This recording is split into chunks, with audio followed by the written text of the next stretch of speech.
আমার আধ ঘন্টা হয়ে গেছে। আমি মাংসটা বসাবো। মাংসের সাথে অল্প তেল মেখেছিলাম, তেল দিয়ে মাখিয়েছিলাম বলে তেল দিলাম কড়াইতে অল্প করে, আর গোটা গরম মশলা একটু দিয়ে দিলাম। শিলনোড়াতে নোড়াতে সেটা করে গোটা গরম মশলা দিয়ে দিলাম। একটু নাড়াচাড়া করলাম, এই গন্ধটা একটু ছাড়বে। গন্ধ ছেড়ে গেছে। এবার আমি পেঁয়াজগুলো দিয়ে দেবো। পেঁয়াজ কেটে রেখেছিলাম, সেই পেঁয়াজগুলো দিয়ে দেবো। আর মাংসের সাথে আমি অল্প একটু পেঁয়াজ রেখেছিলাম। আমি ভাজা পেঁয়াজই বেশি দিই, গ্রেভিটা ভালো হয় আর স্বাদটাও বেশ ভালো হয়।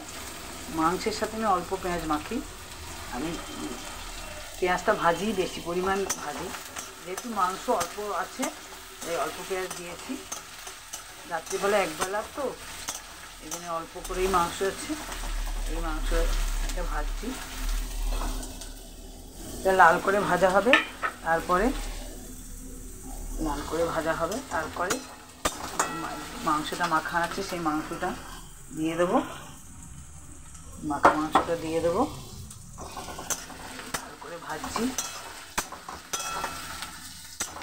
বেশি তেল দেওয়া হয়নি, একদম অল্প তেলেই রান্না করি আমি। লাল করে পেঁয়াজগুলো ভাজা হবে।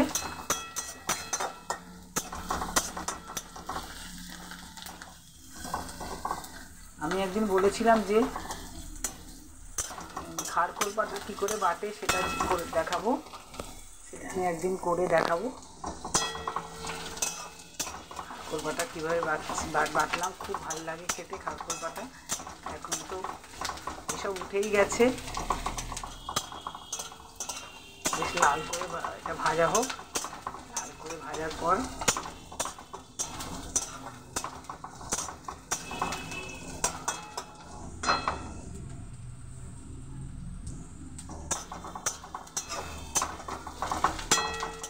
তোমরা সবাই বলো কেমন লাগছে তোমাদের ভিডিওগুলো। তোমরা আমাকে না জানলে আমি কীভাবে আরও ভালো ভিডিও করব সেটা তো জানতে হবে আমার, না? আর কি তোমরা দেখতে চাও, আমি এতদিন রান্না করে দেখাতাম, এখন আজকেই প্রথম রান্নাটা যে করছি চিকেনটা একদম সহজ যেটা করার সেটা করে দেখাচ্ছি। আস্তে আস্তে আমি করে দেখাবো সব নতুন রান্না। পেঁয়াজটা এখনও ভাজা মতন হয়নি, লাল মতন ভাজা হবে। তারপরে মাংসটা দেবো। মাংসটা আমি আলু দিইনি আজকে মাংসে, একদম আলু দিইনি। আলু দিলে ভাল লাগে না, চিকেন একটু কষা কষাই ভালো লাগে। আলু দিইনি মাংসতে। একদম জলও একদম অল্প সামান্য দেবো। দেখাবো বন্ধুরা কীভাবে আমি জলটা কতটা জল দিলাম। মাংস চিকেন একদম জল ভালো লাগে না। আমি চিকেনের জলটা খুবই কম দিই, দিলেও গরম জল সামান্য 1 কাপ দিই। মটন যেমন করে রাঁধো তেমনই স্বাদ হয় তবে চিকেনের নানান রকম রেসিপি আছে, দই দিয়ে, মেথি দিয়ে, নানান রকম রেসিপি আছে। কিন্তু এই জন্যে চিকেন খাওয়া যায় যখন ইচ্ছা হয়। মটনটা তো খাওয়া ভালো না, তাও মটন ভালো না, কিন্তু মটন খেতে সবারই ভালো লাগে। মটনটা যেমন করো তেমনই স্বাদ হয়, কিন্তু চিকেনটা একটু ঠিক মতন ভালোভাবে কষিয়ে না করলে ঠিক স্বাদ আসে না। বন্ধুরা, এখন আমার পেঁয়াজটা ভালো মতো ভাজা হয়ে গেছে।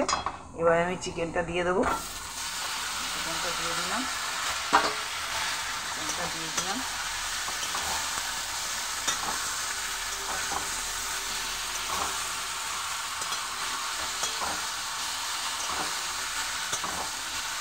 একদম সিম করে আমি এই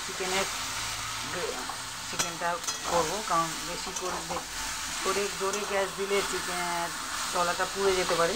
আমি সিম করে করবো চিকেনটা। আর একদম এই যে বাটি একটুখানি রয়েছে, বাটি ধোয়া জল দেব।